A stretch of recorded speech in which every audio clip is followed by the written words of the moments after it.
Bismillah. Umut Kervanı İnsani Yardım Vakfı olarak yolumuza devam ediyoruz. Afrika'nın Doğu ülkesi Ani şehrinin bir köyüne ulaşmak için buraya kadar araçlarla geldik. Maalesef bundan sonra araçlarla gidemiyoruz. Motosikletlere bineceğiz. İnşallah gideceğimiz köyde hem cami hem su kuyusu açacağız. Rabbim hayırlarınızı kabul etsin. Emeklerinizi boşa çıkarmasın inşallah.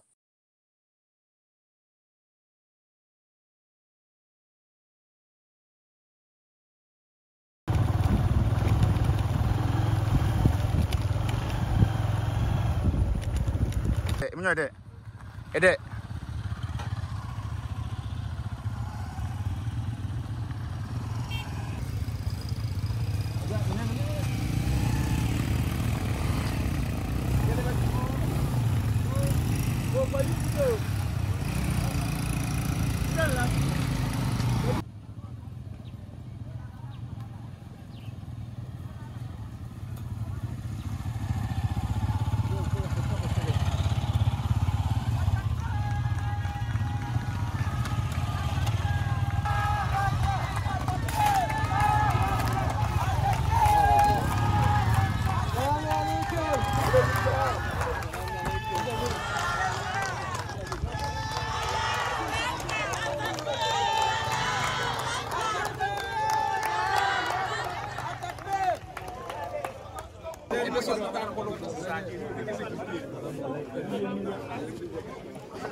Nerede yapacağız? Abi bu eski camiydi. Evet. Eski camiydi. Köy halkı burada namazlarını kılıyor. Evet.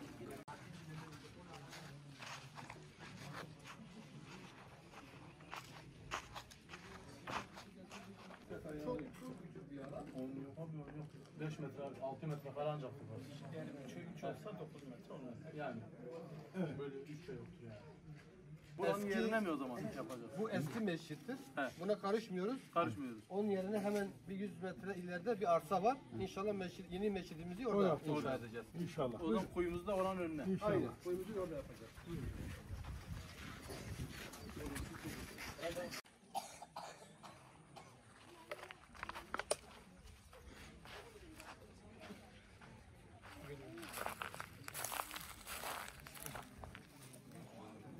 Bismillahirrahmanirrahim. Umut Kervanı İnsani Yardım Vakfı olarak Batı Afrika'nın Togo ülkesi Anik şehrinin Çedriga köyündeyiz.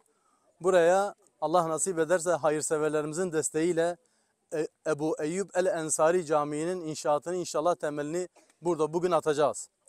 Rabbim hayırseverlerimizin hayrını kabul etsin inşallah. Yalnız bu cami Umut Kervanı İnsani Yardım Vakfı'nın projeleriyle sadece şu anda %50'si tamamlanmış. %50'si daha tamamlanamadı. Hayırseverlerimize buradan da çağrımızdır. Bu camiye hissesine ortak olun. Bu hayrımızı inşallah elinizden geldiği kadar bizi destekleyin. Rabbim hayırlara vesile kılsın. Rabbim bu günümüzü diğer günlerimizden daha hayırlı eylesin inşallah. Amin. Ya Allah, Bismillahirrahmanirrahim.